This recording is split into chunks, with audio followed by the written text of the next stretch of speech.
In April of 2015, DC, Warner Brothers, and She Fontana announced a new franchise targeted towards young girls called DC Superhero Girls. It got its own website in July of the same year, and the characters featured included Supergirl, Wonder Woman, Batgirl, Poison Ivy, Katana, Bumblebee, and Harley Quinn? Some others on the site consisted of Green Lantern, The Flash, Star Sapphire, Cheetah, Beast Boy, Hawkgirl, and Catwoman. We'll get back to this in a second. The web series officially launched on October 1st, 2015, and the premise was a bunch of DC characters being aged down to teenagers and going to superhero high school. And something this series has a habit of doing is making well-known DC villains nice. Other than Poison Ivy and Harley Quinn being main characters, Amanda Waller is the literal principal of Superhero High. Anyways, the web series kept releasing episodes of its first season for the remainder of 2015 and the beginning of 2016. Now, know that the web series mainly just existed to promote the toys. And here's something hypocritical about the franchise that I want to point out. The brand claims to bring attention to lesser-known DC characters, yet in the toys, not only are the main characters, for the most part, the only ones featured in merch and promotional material. Katana, despite being claimed to be a main character, she was always treated like an afterthought in merch, and other than the supposed main characters, the only other characters that we got toys of were Frost, Cheetah, Starfire, Blackfire, Hawkgirl, Beast Boy, and The Flash.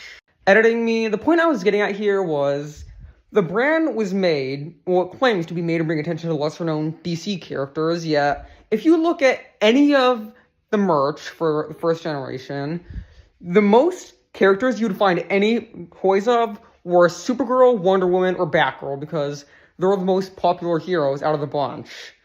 Which, that's really hypocritical. The brand says they want to bring attention to lesser-known characters, yet in merch, the most well-known characters are the ones featured most prominently. That makes no sense. So yeah, back to me when I was recording the audio for this video, I guess.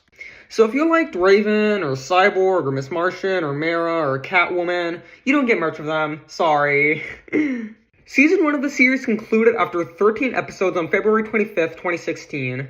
And in the following months, on March 19th of the same year, a 40-minute special was released on TV, but unfortunately you can't find it anywhere to watch online. Well, I haven't found it online at least. Season 2 released on April 21st of the same year, and the franchise eventually got its own graphic novel line, and even the president of DC and Warner Brothers, Diane Nelson, stated, "We think DC Superhero Girls can be bigger than a $1 billion brand." Meanwhile, during the middle of Season 2, the brand released its first ever full-length feature film titled DC Superhero Girls Hero of the Year on July 24th, 2016. Anyways, nothing else new happens in 2016, but fortunately, a lot more interesting stuff happens in 2017. So this is a little strange, but the third season of the show released on January 26th, 2017. But Season 2 wasn't finished yet, and the 26th and final episode of Season 2 released on February 9th of the same year. Confusingly, the final Season 2 episode is listed on YouTube as the 28th episode, yet there are only 26 available to watch. And to add on to this, there are 2 episodes of Season 2 titled The Blunder Games and Cold Blooded that are unavailable to watch in the English version on YouTube. The reason for this still remains unknown, and I don't think we'll ever get an explanation for this. Anyway, something that was dropped by the time Season 3 premiered was something that was consistent in the first 2 seasons, a Hero of the Month episode. The characters we did see winning Hero of the Month included Poison Ivy, Bumblebee, Wonder Woman, Supergirl, Harley Quinn, Batgirl, Katana, Frost, Hawkgirl, Star Sapphire, Cyborg, Starfire, Lady Shiva, and Beast Boy. Moving on from that, LEGO started making their own DC Superhero Girls shorts and toys. The first one I could find was released on April 7th, 2017, and the final one was only released a few days later on April 12th. Moving on, another full-length feature film released on May 9th, 2017 called Intergalactic Games. Anyways, around the same time, it was announced that the franchise would get its very own TV series made by Lauren Faust herself. Yes, the same one who made My Little Pony Friendship is Magic. And as opposed to it being an extension of the web series, it was going to be its own separate show. Anyways, we won't hear any news about this until next year, and remember the LEGO media? Well, a full-length feature was released following the LEGO versions of the characters titled Brain Drain. As for the web series, Season 3 concluded after 26 episodes on November 30th, 2017. The 4th season of the web series premiered with a 4-part episode on January 18th, 2018, and episodes released every week, and 2 new pieces of LEGO media emerged. The first being a 22-minute special titled Galactic Wonder on April 24th, 2018, and another full-length feature titled Supervillain High releasing a week later on May 1st. Anyways, the season 4 finale of the web series premiered on June 28th, 2018. 2 interesting things happened in July, however.